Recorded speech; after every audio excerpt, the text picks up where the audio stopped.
ወንድሜ ከሞተ 4 ቀን ሆኖታል። ወንድሜ በመቃብር ውስጥ መዋል ማደር ከጀመረ ስንት ቀን ሆኖታል? 4 ቀን ሆኖታል እያለች ወጋረ እግዚእ ኢየሱስ በመንፈሱ ይላል። ጌታ ኢየሱስ በመንፈሱ ታወከ ይላል። ምን አለ? ታወከ። ታወከ ማለት አዘነ ማለት ነው። የሰላምን ጊዜ አለማወቅ ነው። የሰላምን ጊዜ ያላወቀ ሰው የጦርነትን ጊዜ ሊያውቅ ይችላል? ፈጽሞ አይችልም። በስመ አብ ወወልድ ወመንፈስ ቅዱስ አሃዱ አምላክ አሜን። ወበጺሖ ርእያ ለሀገር ወበከየ ላዕሌሃ። እጅግ የተወደዳችሁና የተከበራችሁ ሊቃውንተ ቤተ ክርስቲያን አባቶቻችን፣ ክቡር መጋቤ ሐዲስ መምህር ሐዋዝ በዚሁ ቤተ መቅደስ የስብከተ ወንጌል ክፍል ዋና ኃላፊ፣ ክቡራን ካህናት አባቶቻችን፣ የወንጌል ሰባክያን መምህራነ ቤተ ክርስቲያን፣ ዲያቆናት ወንድሞቻችን፣ ክቡር ወንድማችን ሊቀ መዘምራን ፍቃዱ፣ የሰንበት ትምህርት ቤት ወጣቶች፣ በክርስቶስ ደም የታጠባችሁ በሰማያዊና በመንፈሳዊ በረከት የሰማይ አምላክ ልዑል እግዚአብሔር የባረካችሁ ውሉደ ጥምቀት ኦርቶዶክሳውያን ክርስቲያኖች፣ አባቶችና እናቶች፣ ወንድሞችና እህቶች፣ ምእመናን ምእመናት ሁላችሁ በአንድነቱ ምንታዌ በሦስትነቱም ርባኤ ሳይነገር የዘላለም አምላክ ስሉስ ቅዱስ እየተባለ ሲሰለስ ሲቀደስ በሚኖር የሚታየውንና የማይታየውን ሁሉ ፈጥሮ በሚገዛ ሁሉንም በያዘ አንድ አምላክም በሆነ በአብ በወልድ በመንፈስ ቅዱስ ስምና ሰላም እንደምን ዋላችሁ? እንደምን ቆያችሁ? እንደምን ሰነበታችሁ?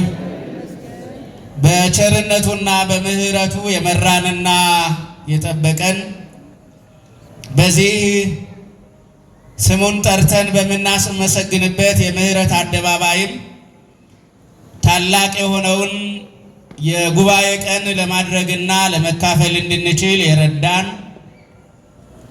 በዝማሬ በጸሎት በምስጋና ጊዜያችን ሁሉ ዝማሬያችንን ጸሎትና ምስጋናችንን ሁሉ የተቀበለን የቅዱሳን አባቶቻችን አምላክ ብለን ስንጠራው ፈጥኖ የሚመልስልን በቸርነቱና በምሕረቱ ዙሪያችንን የከበበን አባታችንና አምላካችን ልዑል እግዚአብሔር ለዚህ ቀንም ስላደረሰን የኃጢአታችንን ማሰሪያ ስለፈታልን የበደላችንን ቀንበር ስለሰበረልን እርግማንና ሸክማችንን ሁሉ ከላያችን ላይ አንከባሎ በፊቱ ሆነን እንድናመሰግነው ስለረዳን በድጋሜ ገናናና ቅዱስ የሆነ ስሙ በእኛ በልጆቹ እዚህ ባለን እዚህ በተሰበሰብን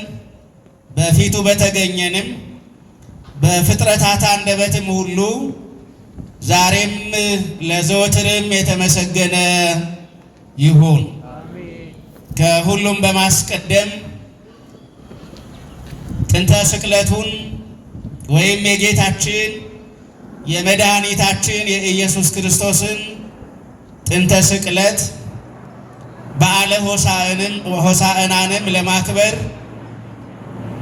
ለምንችልበት ለዚህ የዋዜማ ቀን አምላካችን እግዚአብሔር እንኳን አደረሳችሁ እንኳን አደረሰን።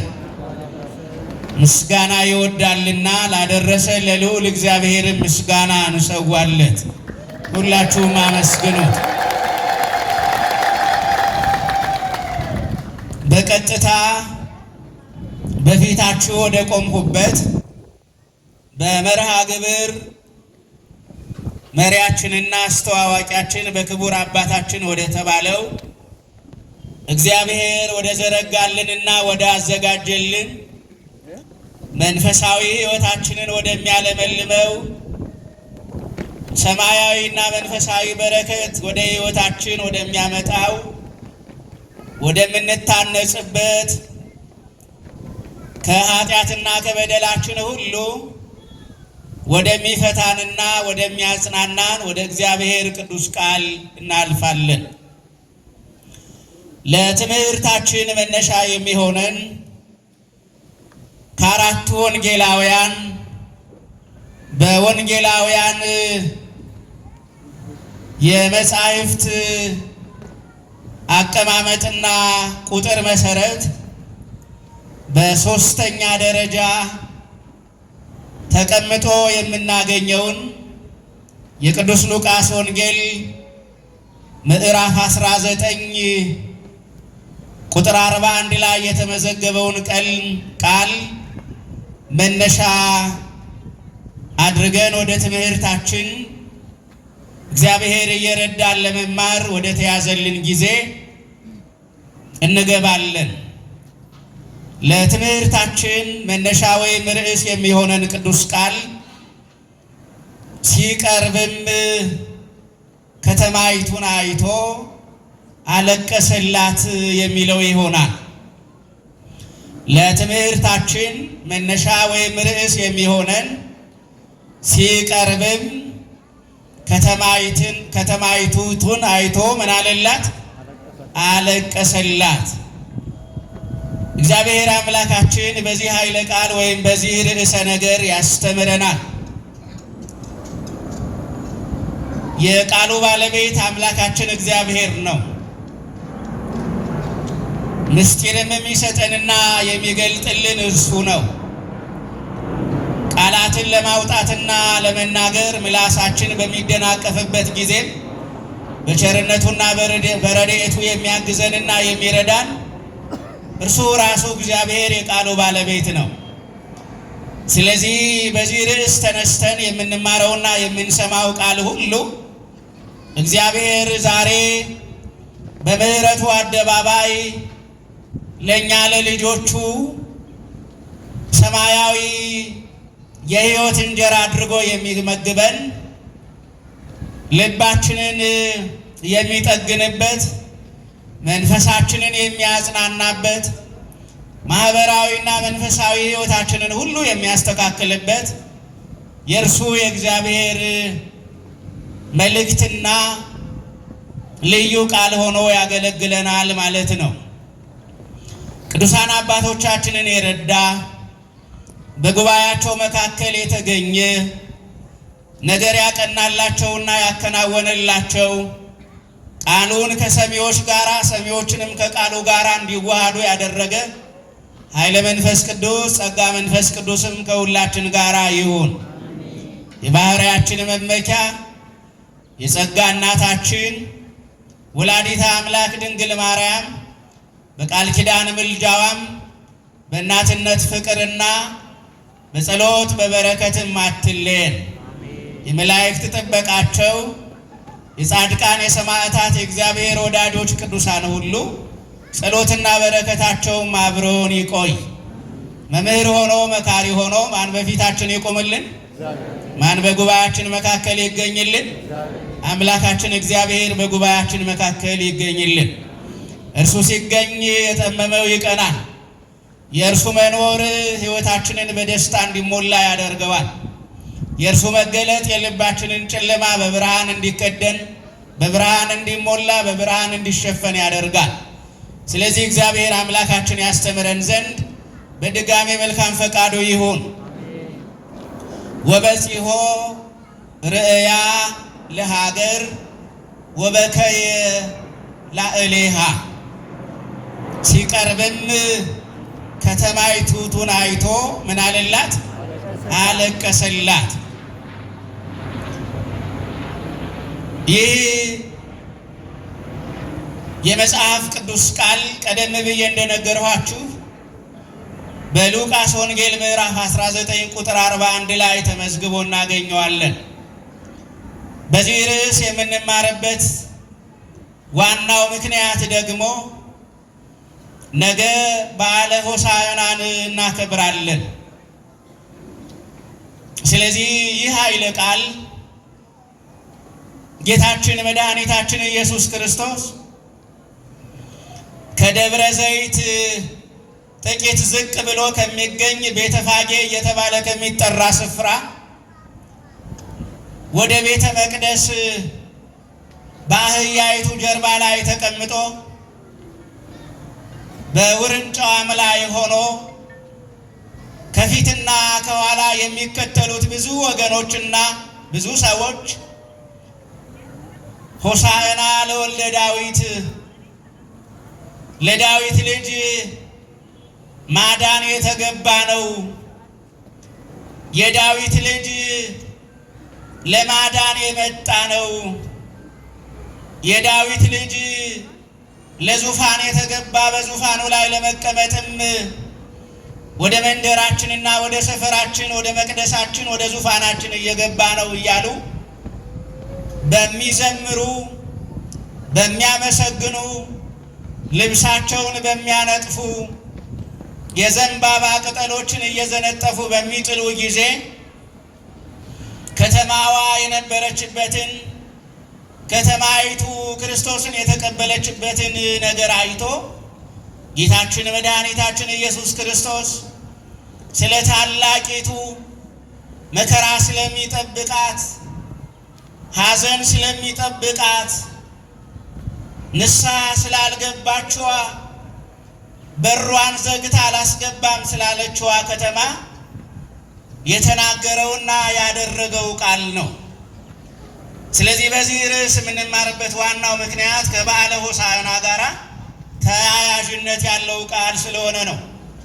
ሁለተኛው ምክንያት ዛሬም ቢሆን የሆሳዕና በዓልን ስናከብር ዘንባባ ዘንጥፈን በግንባራችንና በእጃችን በአካላችንም ላይ የዘንባባውን ዝንጣፊ በልዩ ልዩ ምልክቶችና መልኮች ቀርጸን በዓለ ሆሳዕናን እያከበርን ቢሆንም የልባችን ከተማ የተዘጋ፣ ሕይወታችን በጨለማ የተያዘ፣ ድርጊታችንም ከላይ ሲታይ መንፈሳዊ የሚመስል ውጫዊ የሆነው መልካችን ክርስቲያን የሚያስመስለን፣ ውስጣዊ ነገራችን ግን ከክርስቲያን የማይጠበቅ በልባችን ውስጥ የኃጢአት መጋረጃ ጋርደን ክርስቶስን ለመቀበል የእግዚአብሔርን ጸጋ በልባችን ላይ ለመካፈል ዝግጁ ሳንሆን የምናከብረው ስለሆነ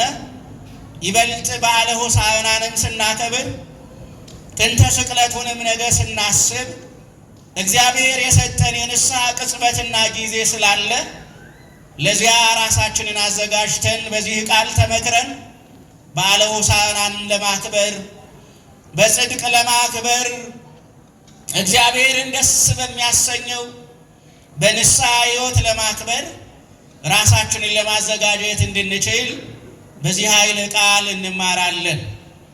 መቼም ሁላችሁ እንደምታውቁት የእግዚአብሔር ቃል እንደ ሸክላ አይሰብረንም። ይልቁንም የእግዚአብሔር ቃል ከተሰበርን በኋላ እንደገና ይጠግነናል። የእግዚአብሔር ቃል ከመቅደሱ እንድንባረር አይፈልግም። ይልቁንም በማደሪያውና በመቅደሱ ራሳችንን አስተካክለን ወደ ልባችን ወደ ውስጣችን ተመልክተን ሕይወታችንን ለእግዚአብሔር ደስ የሚያሰኝ የተቀደሰ መስዋዕት አድርገን እንድንኖር የእግዚአብሔር ቃል ያግዘናል። ስለዚህ በዚህ ኃይለ ቃል እግዚአብሔር እያገዘን እግዚአብሔር እንደሚያግዘን አምነን ነው የምንማረው። ማን እንደሚያግዘን? ማን እንደሚያግዘን? እንድንሰበር አይደለም። በዚህ ኃይለ ቃል የምንማረው እንድንጠገን ነው።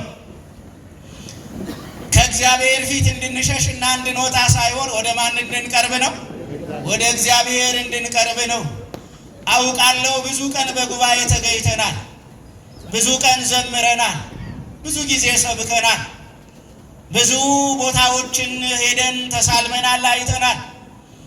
ነገር ግን ራሳችንን ውስጣችንን ለንስሐ ተገቢ በሆነ መንገድ አላዘጋጀንምና ስለዚህ በዚህ ኃይለ ቃል እግዚአብሔር የሚያስተምረን ዛሬ የሰጠንን የወንጌል ዕድል እግዚአብሔር የሰጠን ራሳችንን በእግዚአብሔር ቃል መስታወትነት እንድንመለከት ነው። የእግዚአብሔር ቃል አይቀለድበትም። አገልግሎትም ለንስሐ ካልሆነ እንዲሁ ለድምቀት አይደረግም። ስለዚህ እግዚአብሔር አምላካችን ወደ ንስሐ እንዲጠራን ነው የምንማረው። ቀደም ብዬ እንዳልኋችሁ በዚህ በተነሳንበት ርዕስ ውስጥ የምናያቸው ነገሮች አሉ። የመጀመሪያው ከተማይቱን አይቶ ያለቀሰው ማን ነው? ለምን ለከተማዋ ማልቀስ አስፈለገ? ከተማይቱ የተለቀሰላት ምን ስላደረገች ነው? ምን ስላደረገች ነው ለከተማይቱ የተለቀሰላት የሚለውን ነገር ነው የምናነሳ። ስለዚህ ይህንን ደግሞ ወንጌሉ በግልጽ ይነግረናል። እናም ይህቺ የተለቀሰላት ከተማ ኢየሩሳሌም የምትባለዋ ከተማ ናት። ስሟ የሚያሳየውና የሚያመለክተው የሰላም ሀገር፣ የሰላም ምድር የሚለውን ነው። የሰላም ምንድን አለዋችሁ? የሰላም ሀገር ነው። ኢየሩሳሌም ማለት ሀገረ ሰላም እንደማለት ነው። የሰላም ሀገር እንደማለት ነው። የሰላም ምድር፣ የሰላም መልእክተኞች የማይታጡባት፣ የሰላም ሰባኪዎች የማይታጡባት፣ የእግዚአብሔር ሰላም የሚጎበኛት፣ በእግዚአብሔር ተጠብቃ ሰላማዊ ሆና የምትኖር ሀገርና ምድር የሚለውን የሚያመለክት ነው ስሟ። ነገር ግን ይቺ ከተማ እንደ ስሟ አልነበረችም። እንደ ስሟ የሰላም ሀገርና የሰላም ምድር አልነበረችም። ጌታችን መድኃኒታችን ኢየሱስ ክርስቶስ በሥጋ ከመገለጡም አስቀድሞ ክርስቶስ በሥጋ በተገለጠ መምህረ ሰላም ሆኖም በመጣ ጊዜ ይቺ የሰላም ከተማ የምትባለዋ የሰላም ከተማ አልነበረችም። እሱ ከመገለጡ አስቀድሞ የነበረውን ነገር በማቴዎስ ወንጌል ምዕራፍ 23 ከቁጥር 33 ጀምሮ ብታነቡ ታገኙታላችሁ።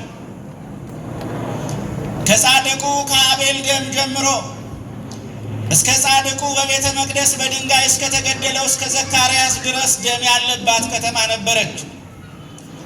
የጻድቃን ደም በውስጧ የሚጮህባት ከተማ ነበረች።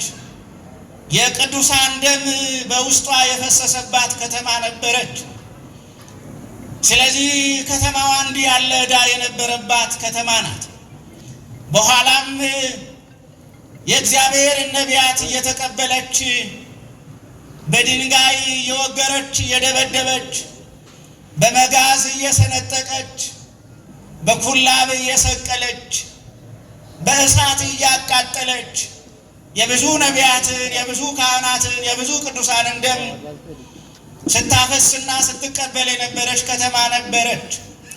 በመጨረሻ የሰላሙ ጌታ የሰላም አለቃ ብሎ ኢሳይያስ በትንቢተ ኢሳይያስ ምዕራፍ 9 ቁጥር 6 ጀምሮ ስናነብ እንደምናገኘው መልአከ ሰላም የሰላም አለቃ ጨለማውን በብርሃኑ የሚገልጥ ድንቅና መካር ብሎ የገለጠው የተወለደው ሕፃን ጌታችን መድኃኒታችን ኢየሱስ ክርስቶስ በመጣና በተወለደ ጊዜ ይህች ከተማ እንደ ስሟ የሰላም ከተማ ሆና አልተገኘችም።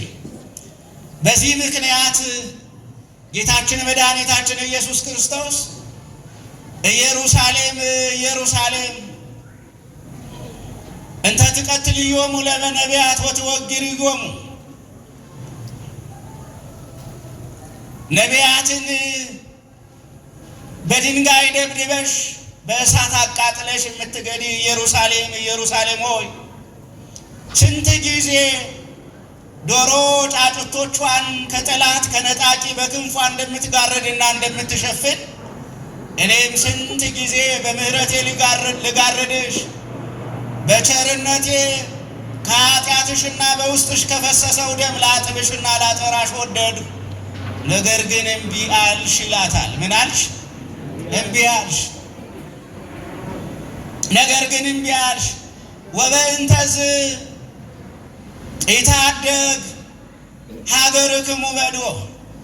ስለዚህም ከተማዋ ምድረ በዳ የምትሆንበት ባዶ የምትሆንበት ከተማዋን የሚበላ እሳት የሚመጣበት ከተማዋን የሚወር ሰራዊት ዙሪያዋን በከተማዋ ላይ ቅጥር የሚቀጥርበት ዘመን ይመጣል።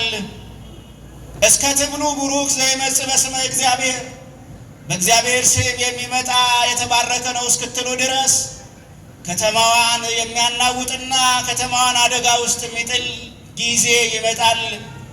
ከዚህ የተነሳ ኢየሩሳሌም አልሰማሽኝምና ወዮልሽ እያለ ጌታ ትንቢት ይናገርባት፣ ቃል ይናገርባት፣ ትምህርቱንና መልእክቱን ይገልጥባት የነበረችዋ ከተማ ኢየሩሳሌም ናት። ይህች ከተማ ቅድም እንዳልኋችሁ ጌታችን መድኃኒታችን ኢየሱስ ክርስቶስ ወደ ቀራንዮ ጉዞ በሚያደርግ ጊዜ የስቅለቱ መጨረሻና የስቅለቱ ቀን እየቀረበ በምድር ላይ የነበረው የአገልግሎቱ ዘመን እየተፈጸመ በመጣ ጊዜ ከቤተ ፋጌ ተነስቶ ወደ ከተማዋ መጣ።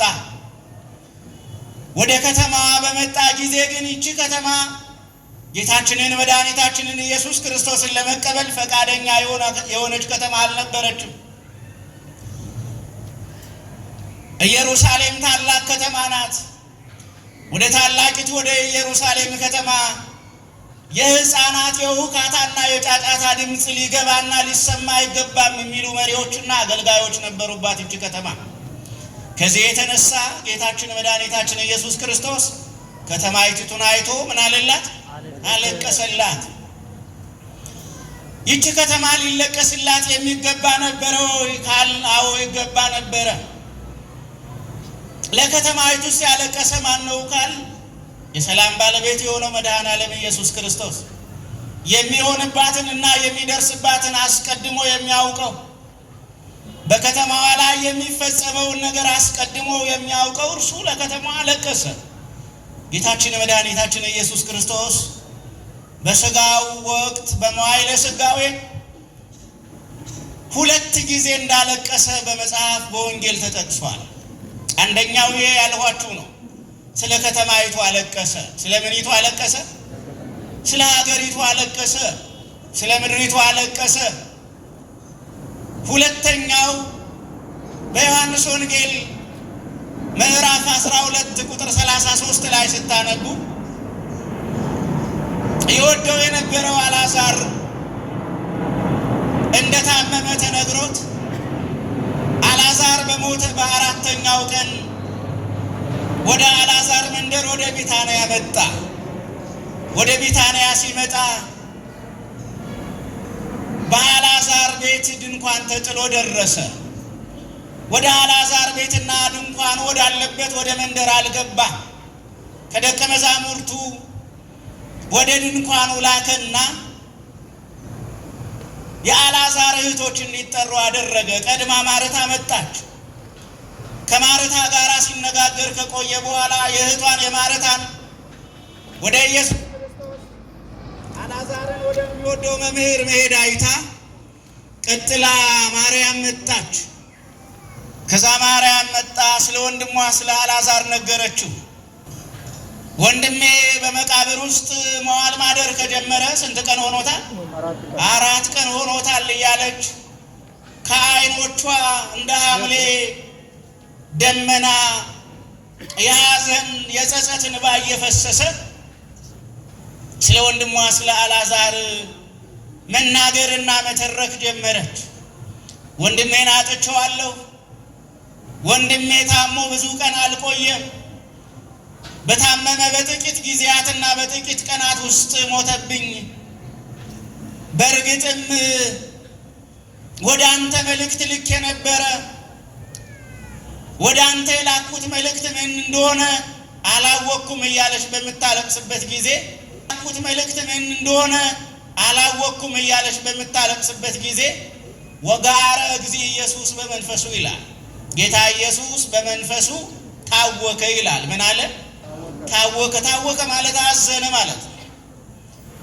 እና በመንፈሱ አዘነ። የማርያምን ሐዘን፣ በዓይኖቿ ላይ የሚፈሰውን እንባ፣ ወንድሟን በማጣቷ ምክንያት የተሰማትን ስሜት፣ የቅስሟን መሰበር ጌታ አየና አዘነ። መድኃኔዓለም እኮ ያዝንልናል። ማን ያዝንልናል? ማን ያዝንልናል? እግዚአብሔር እኮ ያዝንልናል። ከእግዚአብሔር የበለጠ የሚያዝንልን ሌላ አለ? እንዲህ ወገኖች ማንም ሌላ የለም። አዎ ምናልባት የቅርብ ቤተሰቦቻችን ሊያዝኑልን፣ ሊጸጸቱልን ይችሉ ይሆናል፣ ሊወዱን ይችሉ ይሆናል። የመድኃኔዓለምን ያህል የሚወደን ግን ሌላ ማንም የለም። የክርስቶስን ያህል የሚያዝንልን ሌላ ማንም የለንም። ስለዚህ ማርያም ስታዝን አይቶ አዘነ። ከዛ ወዲያው አይቴ ቀበርክም ወደ አልዓዛር ወዴት ተቀበረ? መቃብሩ የት ጋ ነው አለ። ወደ አልዓዛር መቃብር ከመሄዱ አስቀድሞ አይ ወንድሜ አልዓዛር ከተቀበረ 4 ቀን ሆኖታል፣ በዛ ላይ ሸቷል፣ ወደ መቃብሩ ለምን ትሄዳለህ በተባለ ጊዜ ጌታችን መድኃኒታችን ኢየሱስ ክርስቶስ ወበከየ ይወደው ነበርና ለአልዓዛር አለቀሰለት ይላል። ምን ይለው ነበርና? ይወደው ነበርና ለማን አለቀሰለት? ለአልዓዛር አለቀሰለት። ከዛ ወዲያው ጌታችን መድኃኒታችን ኢየሱስ ክርስቶስ እንባ አውጥቶ ማልቀሱን ባዩ ጊዜ አይሁዳውያን ርዕዩ መጠነ ያፈቅሩ ለአልዓዛር፣ አልዓዛርን እንዴት ይወደው እንደነበረ፣ አልዓዛርን ይወድበት የነበረውን የፍቅሩን መጠን ተመልከቱ እየተባባሉ ተነጋገሩ ይላል። ስለዚህ በመጽሐፍ በወንጌል በአዲስ ኪዳን ጌታችን መድኃኒታችን ኢየሱስ ክርስቶስ 2 ስፍራ ላይ አለቀሰ ተብሏል። አንደኛው ለከተማይቱ አለቀሰ ነው። ሁለተኛው ለአልዓዛር ነው። አሁን እኛ የተነሳንበት ርዕስ የከተማይቱ ጉዳይ ነው። እቺ ከተማ ኢየሩሳሌም ናት። ያለቀሰላት ጌታችን መድኃኒታችን ኢየሱስ ክርስቶስ ነው ብለናል። ለምንድን ነው ያለቀሰው? 4 ምክንያቶችን ልንገራችሁ። ስንት ምክንያቶችን አሏችሁ? 4 ዋና ዋና ነገሮችን ከራሳችን ሕይወት ጋር እንድናያይዘው ነው። የመጀመሪያው ጌታችን መድኃኒታችን ኢየሱስ ክርስቶስ ለዚህች ከተማ ያለቀሰበት ምክንያት ምንድን ነው ካል የመጎብኘቷንና የሰላሟን ጊዜ ሳታውቅ ቀርታ ነው። የመጎብኘቷንና የሰላሟን ጊዜ ምን ባለማለቷን ባለማወቋ ነው።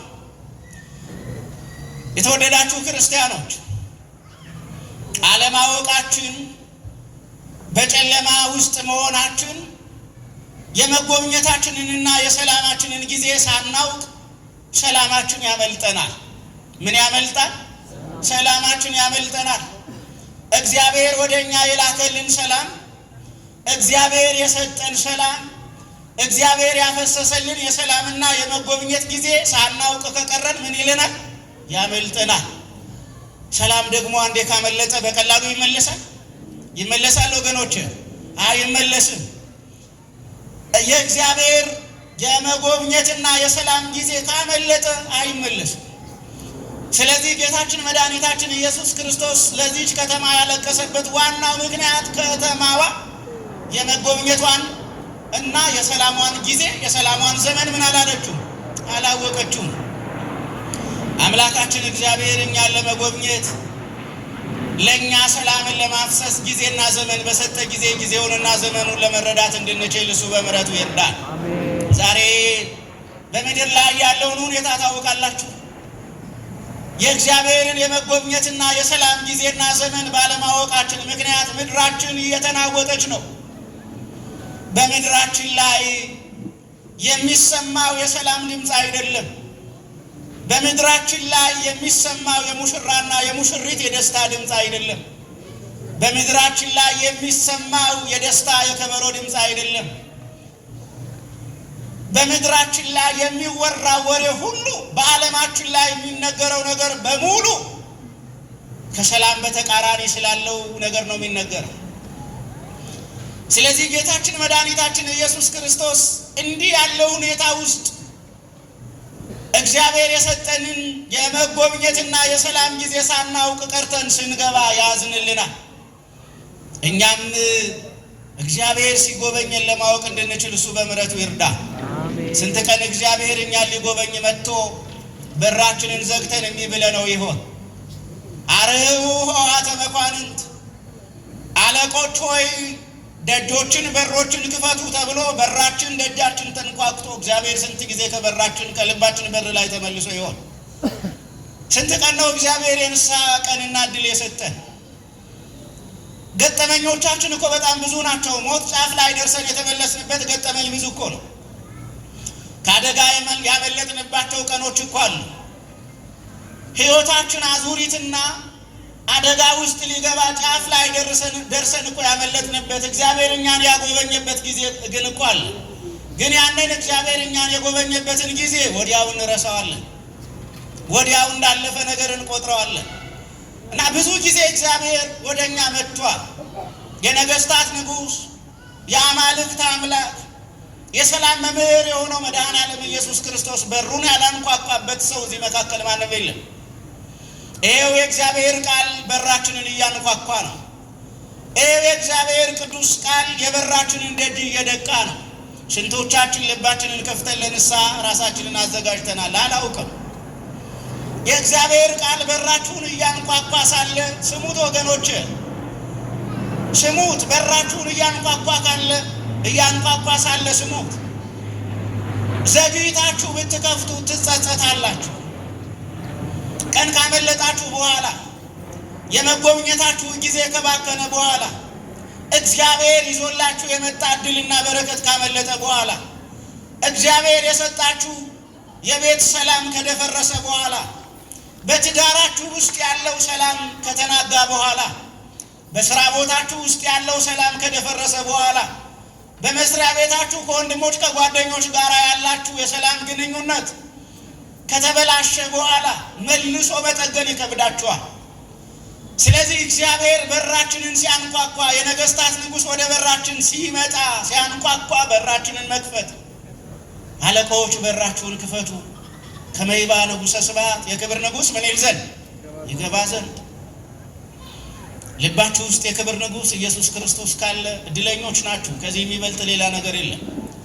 የክብር ንጉሥ ሕይወታችሁን እየመራው ከሆነ ከዚህ የሚበልጥ ሌላ እድል የለም ወገኖች። አንገታችሁ ላይ ያሰራችሁት ወርቅ አብራችሁ ወደ መቃብር አይሄድም። የምትነዱት መኪና አይከተላችሁም። የምትኖሩበት ቤት ከቀዝቃዛ የመቃብር ስፍራ አያስትላችሁም። በስጋ ስንኖር እውነት ነው ይገባናል፣ ደስ ተሰኝተን መኖር አለብን። ግን የደስታችን ጫፍና ቁንጮ ግን የክብር ንጉሥ መድኃኔዓለም ኢየሱስ ክርስቶስ በልባችን፣ በሕይወታችን፣ በቤታችን፣ በኑሯችን፣ በስራችን፣ በክብራችን፣ በአገልግሎታችን ሁሉ መገለጥ ነው።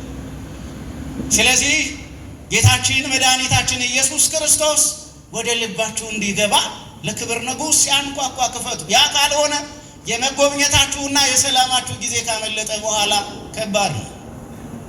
ዛሬ ዓለማችን ይሄው የመጎብኘቷን ቀንና ዘመን አባከነች።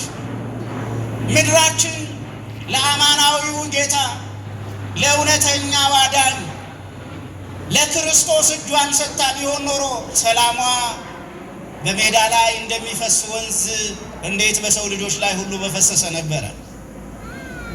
ምድራችን ለእግዚአብሔር ተንበርክካ ምስጋና ሰውታ ቢሆን ኖሮ ዛሬ በምድራችን ላይ ያለው ጸጋ፣ በምድራችን ላይ ያለው በረከት ሁሉ ለሁላችን በቂ ይሆን ነበረ።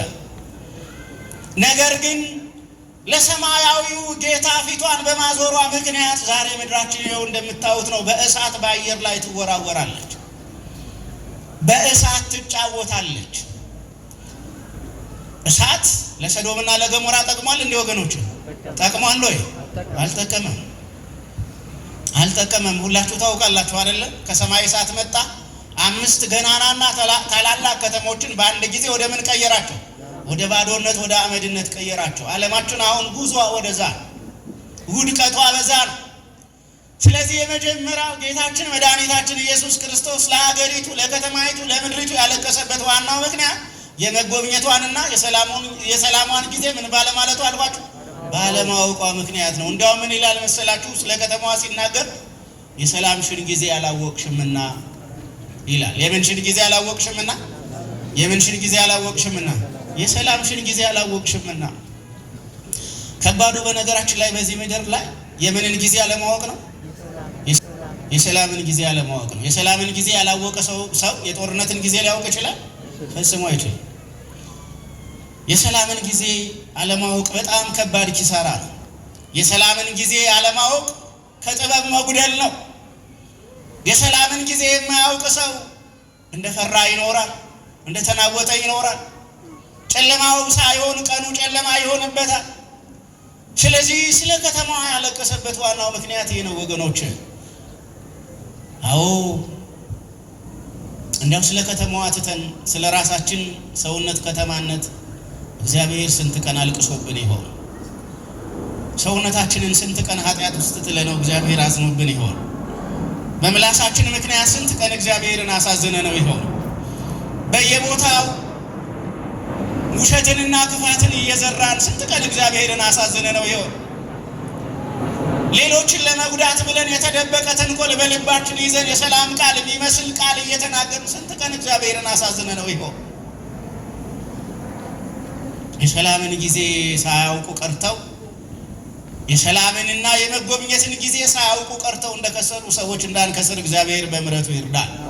የተወደዳችሁ ክርስቲያኖች ቀኑ ዛሬ ነው። የሰላማችንንና የመጎብኘታችንን ጊዜ የምናውቅበት ቀኑ መቼ ነው? ዛሬ ነው። የሰላማችሁን ቀን አጥብቃችሁ እግዚአብሔር የሰጣችሁን ሰላም መያዝ አለባችሁ። ያ ካልሆነ ጠላት መጥቶ ቅጥር ይቀጥርባችኋል።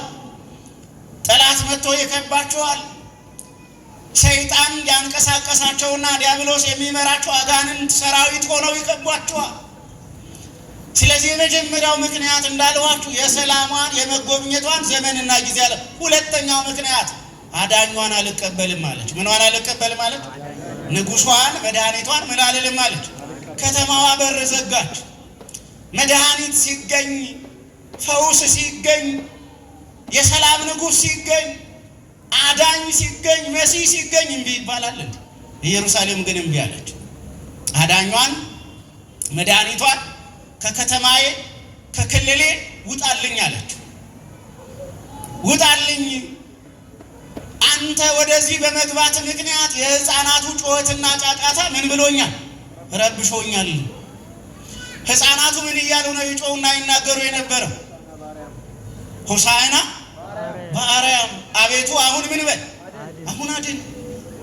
ሕፃናቱ ይጠይቁ የነበረው ነገር ለራሳቸውም ለወላጆቻቸውም ለከተማቸውና ለሀገራቸው ለምድራቸው የሚጠቅም ጥያቄ ነው ይጠይቁ የነበረው። ሽማግሌዎች ግን እምቢ አሉ። አዋቂዎች ግን እምቢ አሉ።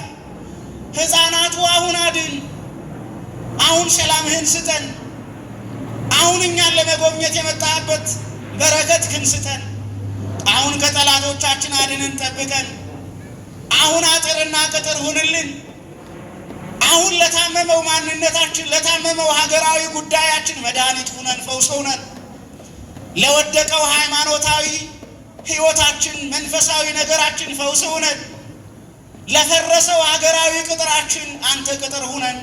ሆሳዕና ለዳዊት ልጅ አቤቱ አሁን አድን፣ ኦ እግዚኦ አድህንሶ፣ አቤቱ አሁን አድን፣ ኦ እግዚኦ ሰርህሶ፣ አቤቱ አሁን አቅና ይሉ ነበረ እና የሕፃናቱ ድምፅ ይሄ ነው።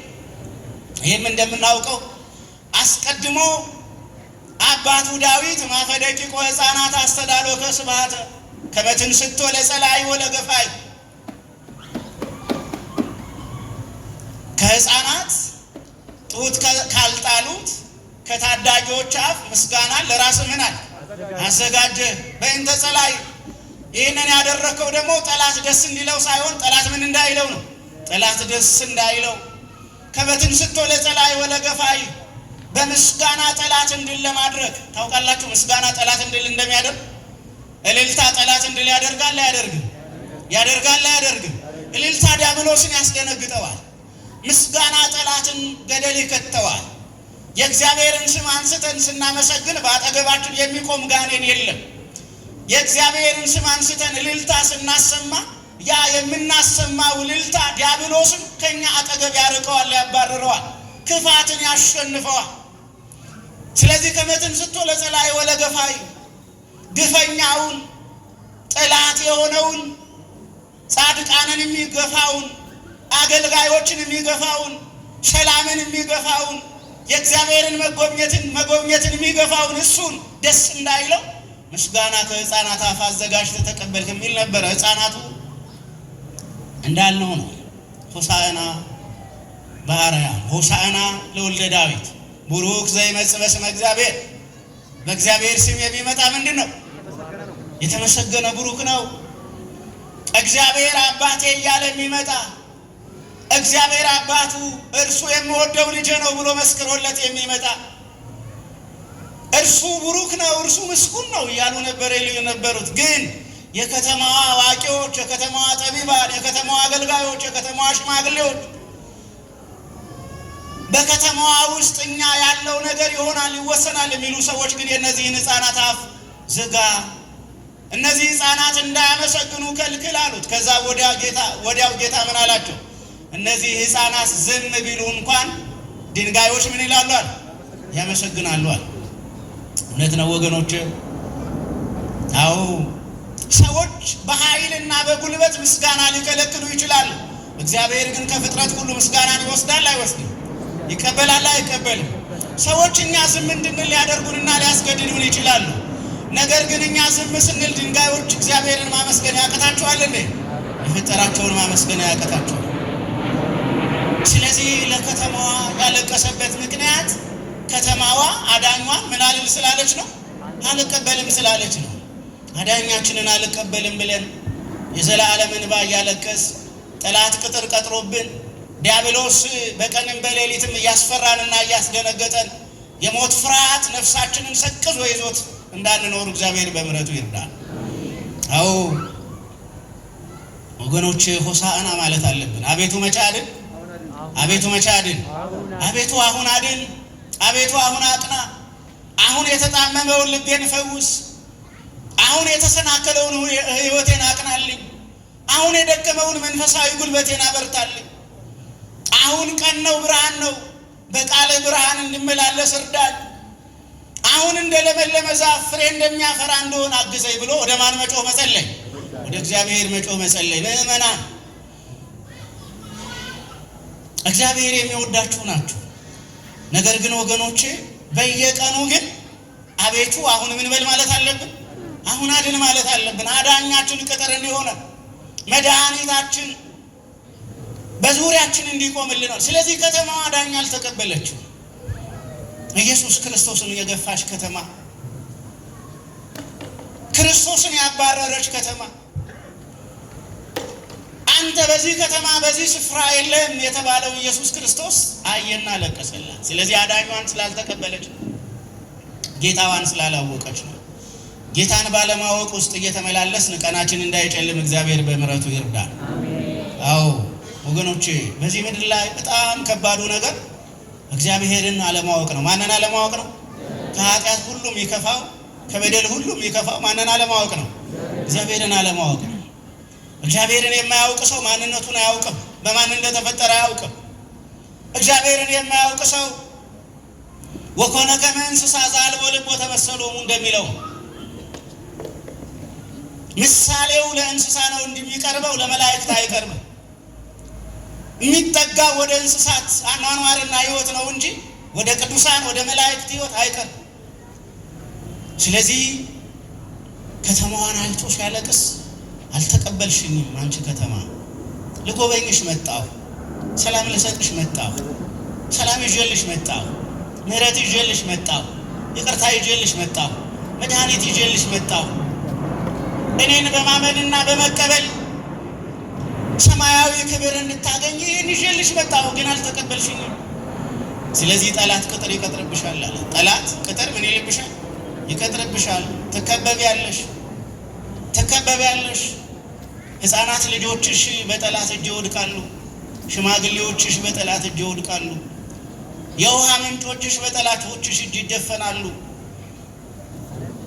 የከተማይቱ የታላላቆቹ የባለጸጎቹ መውጫና መግቢያ ይዘጋል። አልቀበልም ያሉኝ ነገስታቱ፣ መኳንንቱ፣ መሳፍንቱ እጃቸው እግራቸው በምርኮ ታስረው ይሄዳሉ። ያ ዘመን ይመጣብሻል። አላወቅሽም ማለት አላወቅሽም። ስለዚህ አዳኟን ባለመቀበሏ ምክንያት።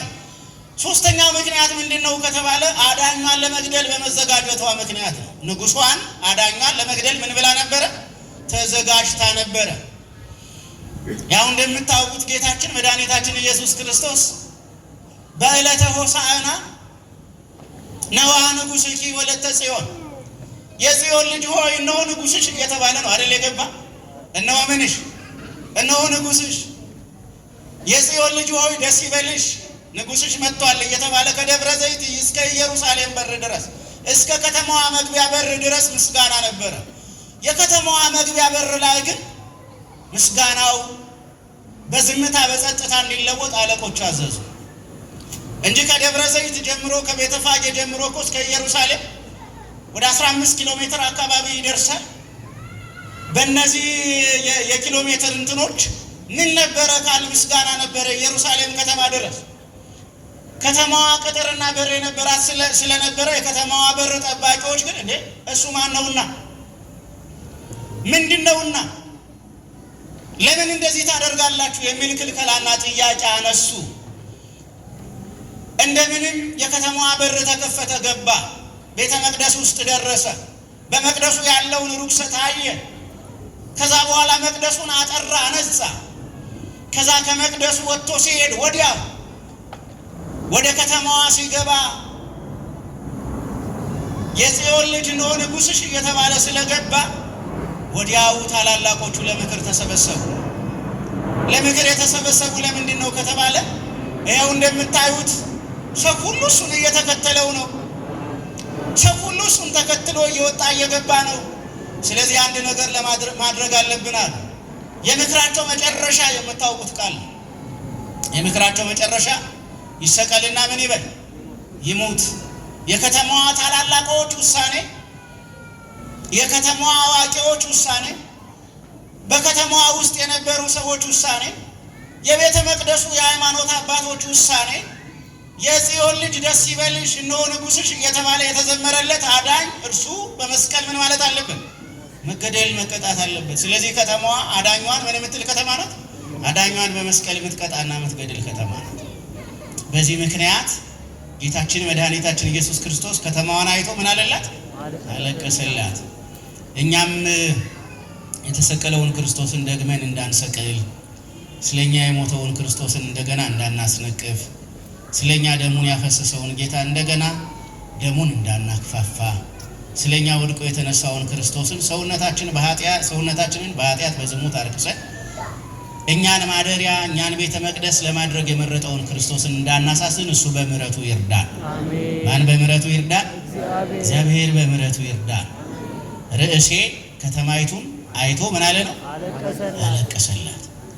ከተማይቱን ምን ብሎ አይቶ አለቀሰላት። እግዚአብሔር ያየናል አያየንም? የልባችንን ያውቃል አያውቅም? ውሏችንን ይመዘግበዋል አይመዘግበው? ያንዳንዷ ነገር ለእግዚአብሔር የምትሰወር ናት እንደ ወገኖች አይደለም። በምንም አይነት ሁኔታ ውስጥ ሆነን መታመን ካልቻል፣ በእግዚአብሔር መደገፍ ካልቻል እግዚአብሔር ያየናል። ስለዚህ እግዚአብሔር አይቶ እንዳያዝንብን ራሳችንን ለንስሐ ማዘጋጀት አለብን አይደለም? ህይወታችሁን በታማኝነት ነው። መንፈሳዊ ህይወታችሁ ታማኝ ሁኑ። እውነት ነው ከተማዋ በውሸት በሐሰት ምናምን ተወራ ሊሆን ይችላል። ግን እኛ እውነተኞች ስንሆን እጅግ በጣም በብዙ ኩንታል የሚቆጠረውን ውሸት መቀየር እንችላለን አንችልም? እንችላለን እኮ። ጥቂት ጻድቃን ከተገኙ ብዙ ኃጥአንን ወደ ጽድቅ ማምጣት ይችላሉ አይችሉም? ይችላሉ እኮ ወገኖች። ትልቁን ጨለማ አንዲት ሻማ ታበራዋለች አታበራው? ታበራዋለች እኮ ወገኖች። ስለዚህ መንፈሳዊ ህይወታችሁ የጽድቅ ይሁን። እግዚአብሔር ሰውነታችሁን አይቶ ከተማ የተሰኘ ሀገር የተሰኘ ሰውነታችንን አይቶ እግዚአብሔር እንዳያዝንብን፣ አገልግሎታችንን እግዚአብሔር አምላካችን እንዳይነቅፍብን አደራችሁን የተወደዳችሁ ክርስቲያኖች። የእግዚአብሔር አይኖች ሲያዩን በእንዲያው በእግዚአብሔር ፊት በተሻለ መጠን ንጹሐን ቅዱሳን ሆነን ለመመላለስ የምንችልበትን መንፈሳዊ ህይወትና አገልግሎት መፈጸም አለብን። የተማርነውን የሰማነውን በልባችን ጽላት ላይ ማን ይጻፍልን? ማን ይጻፍልን? በእኛ እንዳያለቅስ መድኃኔዓለም በቸርነቱ ምን ይበለን? ይጠብቀን፣ ይቆየን።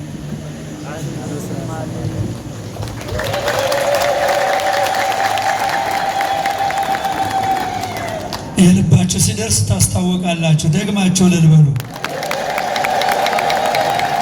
አሁንም ሶስተኛ ጊዜ እልል ብላችሁ አመስግኑ። ለመምህራችን ለመጋቢ ሐዲስ አይነ ኩሉ ጌታሁን ቃለ ሕይወት ያሰማልን፣ ቃለ ሕይወት ያሰማልን። የአገልግሎት ዘመናቸውን ይባርክልን። በተረጋጋ ሁኔታ ደስ በሚል በቃ ይሄ እርስርስ የሚያደርግ የክረምት ዝናብ ማለት ነውና በተረጋጋ አንደበት በሰከነ መንፈስ ቀስ አድርገው ነው የነገሩን።